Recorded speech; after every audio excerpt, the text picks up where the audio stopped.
Assalamualaikum warahmatullahi wabarakatuh. Hai semua. Hari ini, kumpulan kami akan membentangkan mengenai Al-Quran dan Hadis, kepentingan falsafah dalam Islam. Kumpulan kami terdiri daripada 4 orang pelajar, iaitu saya, Kia Satina Iman, Yuslim Balkis, Khairun Nisa Natasha dan Ilya Maisara. Assalamualaikum warahmatullahi wabarakatuh. Saya Khairunisa Natasha binti Muhammad Nazri.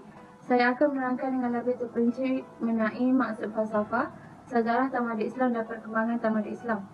Secara etimologi, filosofi berasal perkataan Greek yang membawa maksud philo, love dan sophia iaitu wisdom, hikmah. Oleh itu, filosofi membawa maksud love of knowledge or wisdom atau cinta kepada ilmu atau mempunyai pertimbangan yang baik. Falsafah juga mempunyai cirinya yang tersendiri, iaitu falsafah merupakan satu usaha pemikiran yang tuntas dan komprehensif. Tujuan untuk mencari falsafah adalah untuk mendapatkan kebenaran bagi sesuatu perkara. Secara umumnya, falsafah dalam Islam ialah satu usaha pemikiran yang tuntas dan komprehensif oleh cendekiawan-cendekiawan Islam yang hebat seperti Al-Farabi dan Al-Kindi bagi mendapatkan kebenaran yang lebih meluas dalam Islam. Para cendekiawan Islam berusaha dengan sedaya upaya dalam mewujudkan suasana yang harmoni dan bertepatan dengan ajaran Islam itu sendiri. Namun, umum mengetahui bahawa usaha untuk menggabungkan di antara falsafah dan ajaran agama Islam adalah sangat payah. Hal ini kerana, seperti yang dapat dilihat pada zaman dahulu hingga era globalisasi ini, terdapat pelbagai percanggahan dan perbezaan di antara falsafah dan ajaran Islam. Oleh itu, kita sebagai umat yang mempunyai akal yang diberi oleh Allah SWT haruslah bijak memilih di antara yang baik dan buruk. Sejarah tamadun Islam bermulanya dari zaman Nabi Muhammad SAW dalam menegakkan agama Islam. Seperti yang kita ketahui, usaha baginda dalam menyebarkan falsafah Islam sangatlah penuh dengan onak duri. Tetapi baginda mempunyai rasa cinta kepada ilmu yang sangat mendalam dan baginda yakin bahawa agama Islam adalah agama yang benar dan pasti. Oleh itu, baginda sanggup menempuh pelbagai cemuhan, makian, malah baginda sendiri hampir dibunuh. Perjuangan baginda ini membuahkan hasil hingga timbulnya sejarah kegemilangan Islam pada zaman Nabi Muhammad SAW.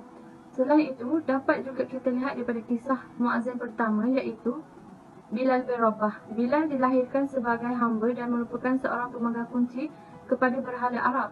Namun, Bilal yakin dan pasti dengan ajaran dan falsafah Islam yang jelas hingga beliau sanggup disiksa dengan penuh kejam, iaitu beliau diikat di atas pasir yang sangat panas dan disebat, kemudian dihempapkan batu yang besar di atas dadanya.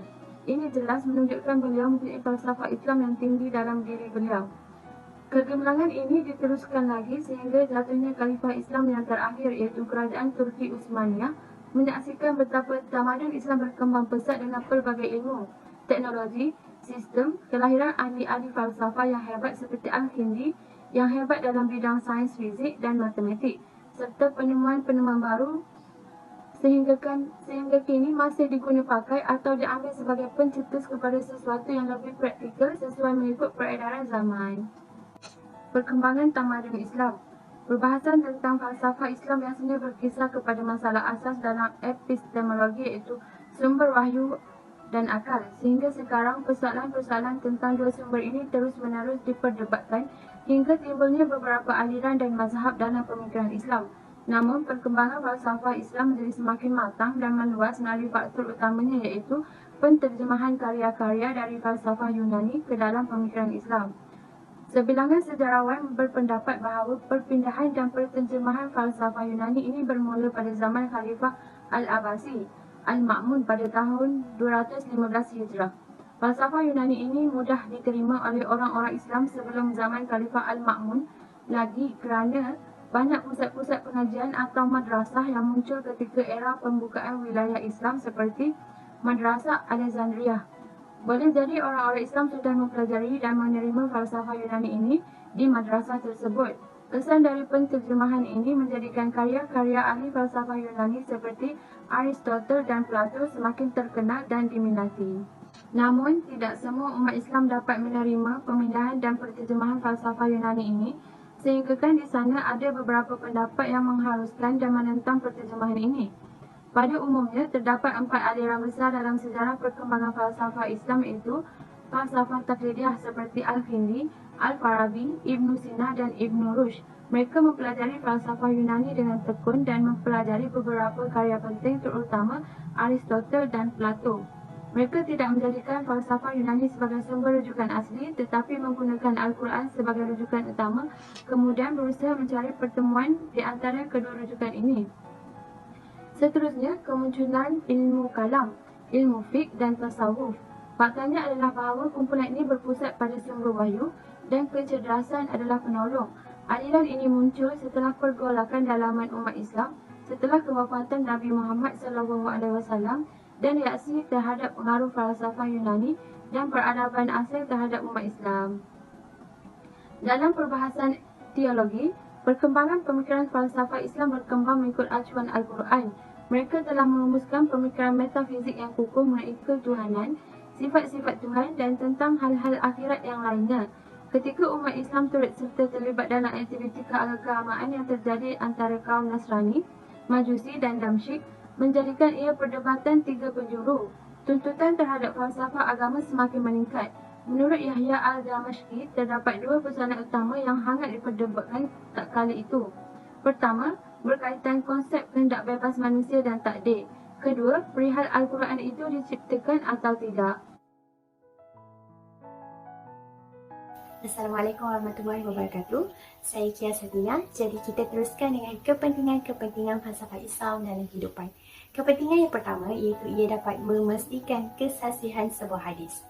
Selain Al-Quran, setiap individu juga turut berpegang teguh kepada hadis kerana ianya merupakan sumber penting dalam Islam. Hadis juga merupakan sebuah bentuk tafsiran Rasulullah SAW kepada umatnya sebagai panduan dalam mematuhi hukum syarak. Hadis dari segi bahasa bermaksud baru, khabar atau berita. Manakala dari segi istilah, ianya merupakan setiap ucapan, perbuatan, pengakuan dan sifat-sifat yang disandarkan oleh baginda Rasulullah SAW. Oleh yang demikian, setiap individu di atas muka bumi ini hendaklah memastikan kesahihan sebuah hadis tersebut agar kita tidak terdorong untuk melakukan perbuatan sia-sia. Dalam era permodenan dan kemajuan pada waktu kini, terdapat banyak aktiviti pemalsuan hadis oleh individu yang tidak bertanggungjawab bagi tujuan kepentingan diri sendiri ataupun keuntungan dan perniagaan semata-mata. Dengan adanya penelitian falsafah dalam Islam dalam kehidupan seseorang umat Islam, ianya dapat membantu seseorang itu memastikan kesahihan sebuah hadis untuk pegangan seharian. Firman Allah Subhanahu Wa Taala dalam surah Muhammad ayat 33, "Wahai orang-orang yang beriman, taatilah Allah dan Rasul dan janganlah kamu merosakkan pahala amalan-amalanmu." Dalil ini menerangkan bahawa syarat keimanan ialah dengan mentaati Rasul dan redha dengan hukumnya.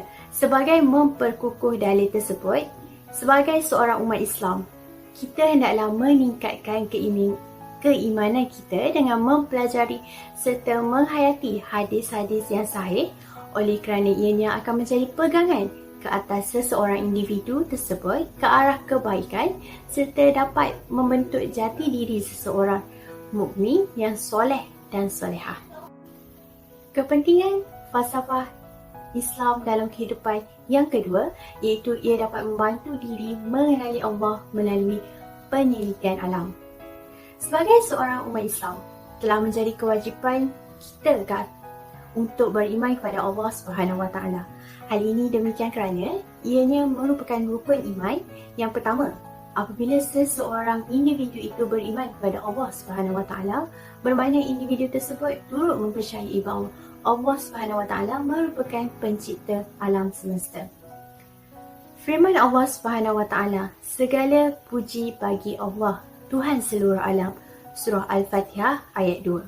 Allah Subhanahu Wa Taala turut berfirman, "Ingatlah, sesungguhnya kepunyaan Allah apa yang ada di langit dan di bumi." Surah Yunus ayat 55. Berdasarkan dalil tersebut, terbukti bahawa Allah Subhanahu Wa Taala merupakan Maha Pencipta, Al-Khaliq, alam semesta serta seluruh isi langit dan bumi tanpa bantuan sesiapa. Sebagai seorang hamba, kita dapat mengenali Allah Subhanahu Wa Taala dengan lebih teliti sekiranya kita mempelajari falsafah Islam ini. Falsafah Islam menjelaskan 99 sifat Allah Subhanahu Wa Taala termasuk Al-Khaliq yang bermaksud Maha Pencipta. Falsafah Islam telah membuka minda manusia untuk meneliti alam semesta seperti hujan, matahari, bulan, bintang dan sebagainya.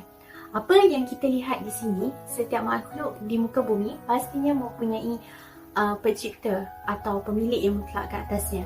Sebagai umat Islam, kita dapat melihat bahawa besarnya kekuasaan Allah Subhanahu Wa Taala kerana telah menciptakan alam semesta ini serta seluruh isi langit dan bumi, dan Allah Subhanahu Wa Taala merupakan pemilik mutlak ke atas segalanya. Firman Allah Subhanahu Wa Taala yang bermaksud, maka nikmat Tuhan kamu yang manakah yang kamu dustakan? Surah Ar-Rahman.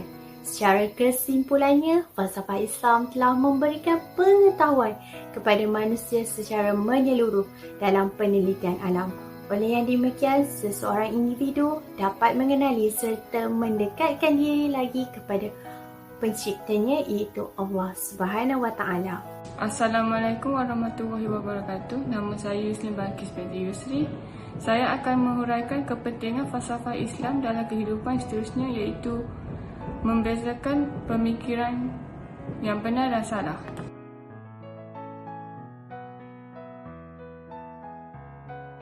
Falsafah Islam dapat membantu seseorang individu membezakan pemikiran yang hak dan batil.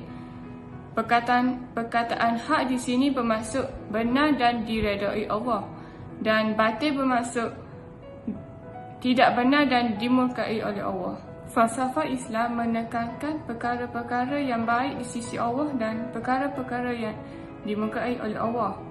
Hal ini demikian kerana kehidupan seseorang Muslim terbahagi kepada dua, iaitu kehidupan di dunia dan juga sejajar dengan itu, kehidupan di dunia merupakan kehidupan yang sementara, di mana umat Islam seharusnya memenuhi kehidupan tersebut dengan amalan-amalan yang baik sebagai bekalan kehidupan di akhirat.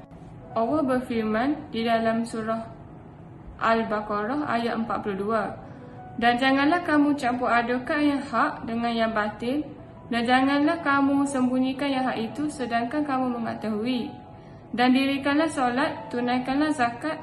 Dalil di atas menunjukkan bahawa umat Islam perlu mengetahui tentang perkara yang benar dan juga perkara yang salah. Ianya turut menjelaskan perkara yang salah merujuk kepada perbuatan yang dilarang oleh Allah Subhanahu Wa Taala.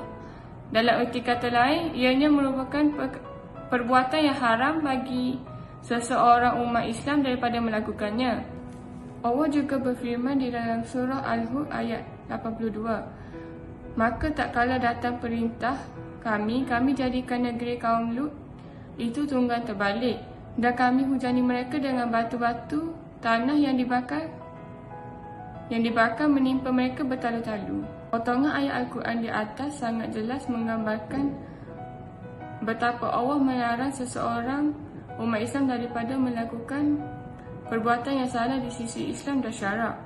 Apabila umat Islam mempelajari falsafah Islam, bermakna mereka juga telah hidup berpandukan Al-Quran dan juga As-Sunnah. Hal ini demikian kerana falsafah Islam berasaskan sumber utama iaitu Al-Quran dan juga Sunnah, di mana ianya telah difirmankan oleh Allah Subhanahu Wa Taala sebagai petunjuk kepada umat Islam di muka bumi ini. Al-Quran sudah pasti kesahihannya dan membantu manusia keluar dari kesesatan di dunia yang sementara dan kelihatan indah ini. Di samping itu, manusia turut mengamalkan sunnah yang dibawa oleh baginda Rasulullah, kerana segala amalan sunnah yang diajar baginda adalah perbuatan yang baik di sisi Allah Subhanahu Wa Taala. Kepentingan falsafah Islam di dalam kehidupan yang seterusnya ialah melahirkan para cendekiawan Islam. Dalam melangkah ke era modernisasi ini, sudah pasti pelbagai bentuk pembaharuan bakal dilihat dari hari ke hari. Namun persoalannya, adakah ianya dibina berlandaskan hukum Islam? Sebagaimana yang diketahui, pembaharuan yang terlihat pada masa kini sudah pastinya hasil dari usaha dan idea cendekiawan yang berilmu. Oleh itu, setiap pembaharuan itu hendaklah mengikut perspektif yang betul dan berlandaskan syarak. Sebagai contoh, keadilan pemimpin terhadap rakyat. Apa yang dilihat, kebanyakan negara pada masa kini pastinya menghadapi masalah sosial dan ekonomi yang berterusan. Namun begitu, falsafah Islam memberi solusi terhadap masalah tersebut. Seperti mana yang kita tahu, Sultan Muhammad Al-Fatih merupakan cendekiawan Islam yang telah menjadi contoh kepada umat Islam sehingga masa kini. Beliau telah membuktikan bahawa segala keperkaraan ilmu yang dikuasai memberinya kekuatan untuk diangkat sebagai pemimpin pada masa dahulu. Allah berfirman di dalam surah Taha ayat 114, "Dan katakanlah, ya Tuhanku, tambahkanlah kepadaku ilmu pengetahuan." Sebagai seorang manusia, kita bukan sahaja mempelajari sesebuah ilmu agama, bahkan kita haruslah beramal dengan ilmu tersebut. Assalamualaikum warahmatullahi wabarakatuh. Nama saya Ilya Maisarah binti Ismail. Sekarang saya akan menghuraikan kepentingan falsafah Islam dalam kehidupan yang seterusnya, iaitu lebih mendalami dan senang memahami Al-Quran. Al-Quran merupakan perlembagaan hidup manusia yang mengandungi panduan dalam menjalani semua aspek kehidupan, sama ada politik, ekonomi maupun sosial. Al-Quran diturunkan kepada Nabi Muhammad SAW untuk disampaikan kepada umat manusia dan turut menyeru umat manusia ke arah yang benar. Al-Quran merupakan mukjizat terbesar yang diturunkan oleh Allah SWT kepada Nabi Muhammad SAW. Al-Quran mengandungi semua asal-usul ciptaan, analisis tata cara susunan sosial dan juga dalil-dalil yang menyatakan kewujudan alam ini. Jadi, kita sebagai umat Islam, kita haruslah menjadikan Al-Quran sebagai panduan hidup kita. Sekiranya seseorang umat Islam itu dapat memahami kepentingan falsafah Islam, mereka akan membaca, mengkaji dan juga memahami setiap isi kandungan Al-Quran agar mereka dapat menjadikannya sebagai rujukan asas dalam menjalani kehidupan seharian. Firman Allah SWT dalam surah An-Nahl ayat 89, "Dan kami turunkan kepada kamu Al-Quran menjelaskan tiap-tiap sesuatu dan menjadi hidayah petunjuk serta membawa rahmat dan berita yang menggembirakan bagi orang-orang Islam." Al-Quran akan menjadi petunjuk kepada kaum muslimin dan muslimat daripada melakukan perbuatan-perbuatan yang sia-sia dan mungkar di sisi Allah. Al-Quran juga dijadikan sebagai rahmat kepada yang telah membenarkan serta beramal dengannya, dan berita yang menggembirakan buat orang-orang yang beriman, iaitu dengan pengakhiran yang baik. Oleh itu, kita sebagai umat Islam haruslah mengetahui kepentingan falsafah Islam agar kita dapat mendalami dan lebih senang memahami setiap isi kandungan dalam Al-Quran. Kepentingan yang seterusnya adalah mempertahankan akidah Islam yang benar. Sebelum itu, saya akan terangkan apa itu akidah. Akidah dari segi bahasa berasal dari bahasa Arab yang bermakna ikatan atau sangkutan atau menyimpulkan sesuatu. Menurut istilah pula, akidah bererti kepercayaan, keyakinan atau keimanan yang mantap dan tidak mudah terurai oleh pengaruh manapun, sama ada dari dalam diri atau dari luar diri seseorang. Falsafah Islam amat mementingkan akidah kerana akidah merupakan asas utama di dalam Islam. Tujuan mempertahankan akidah Islam yang benar adalah kerana jika seseorang itu akidahnya telah terpesong, maka runtuhlah pegangan Islam seseorang itu. Pada pandangan saya, seseorang yang beriman dan juga seseorang yang tidak beriman amatlah jauh berbeza. Hal ini demikian kerana pandangan seseorang yang beriman adalah berpandukan oleh hidayah Allah SWT. Manakala pandangan untuk orang-orang yang tidak beriman, mereka sangatlah mudah tertipu dengan diri mereka sendiri dan mereka ini sangat jauh dari rahmat Allah SWT. Segala bisikan dan tipu daya syaitan yang mendorong mereka untuk membuat perkara-perkara yang mungkar di sisi Allah. Antara alat yang mereka gunakan adalah anggota, panca indera dan juga mata hatinya akan dibutakan untuk memuaskan segala keinginannya. Orang-orang yang tidak beriman, mereka akan merasakan pelik dan hairan melihat sikap orang-orang yang beriman serta menyifatkan orang-orang yang beriman ini sebagai orang yang jahil dan juga rugi. Pada hakikatnya, orang-orang yang tidak beriman itulah yang jahil dan rugi. Firman Allah SWT dalam surah Al-An'am ayat 122 yang bermaksud, adakah orang-orang yang mati hatinya dengan kufur, kemudian kami menghidupkannya semula dengan hidayah, lalu kami jadikan baginya cahaya iman yang menerangi sehingga dapat membezakan antara yang benar dengan yang salah. Dia berjalan dengan suluhan cahaya itu dalam masyarakat manusia.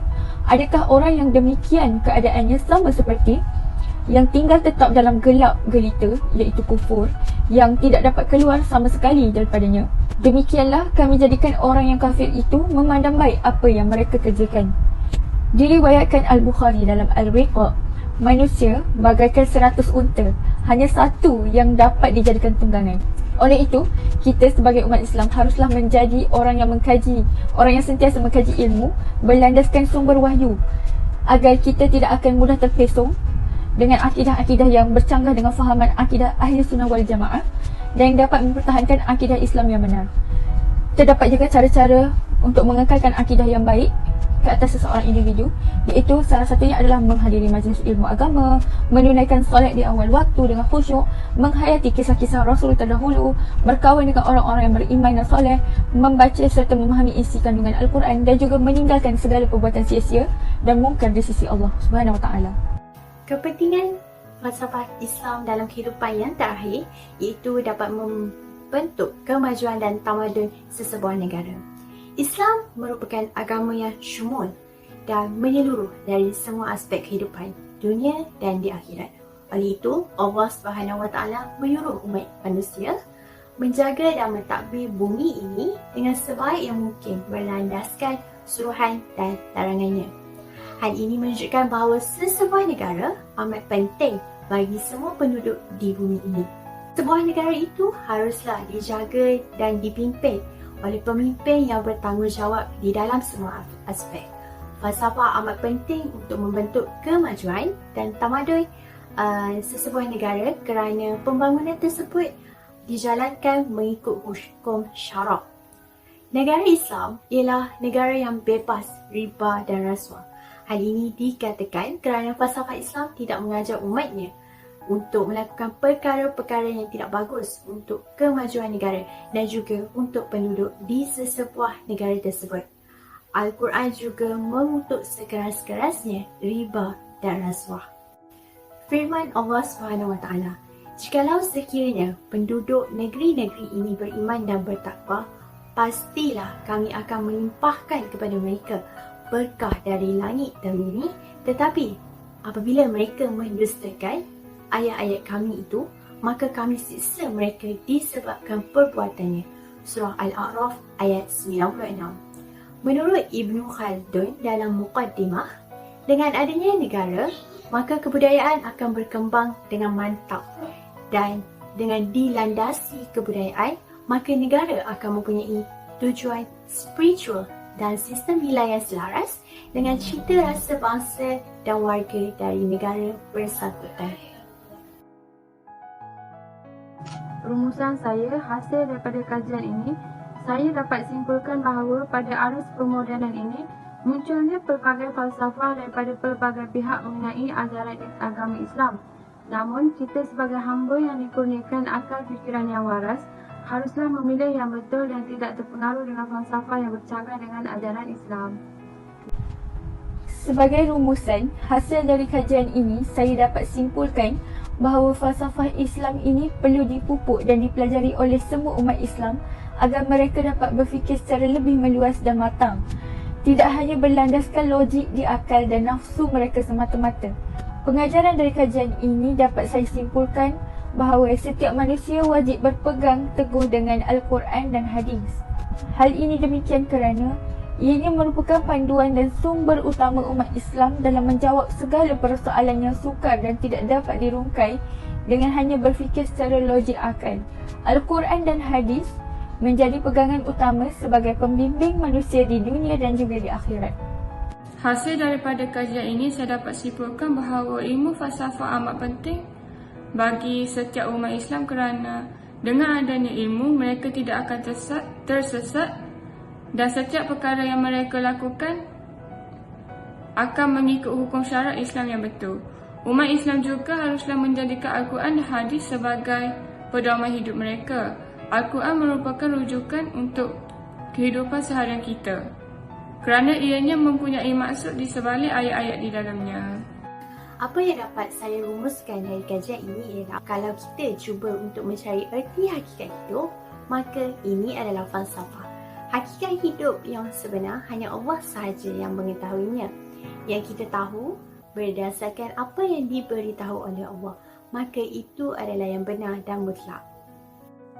Sekian sahaja dari kumpulan kami. Semoga video ini dapat memberi manfaat kepada semua. Terima kasih.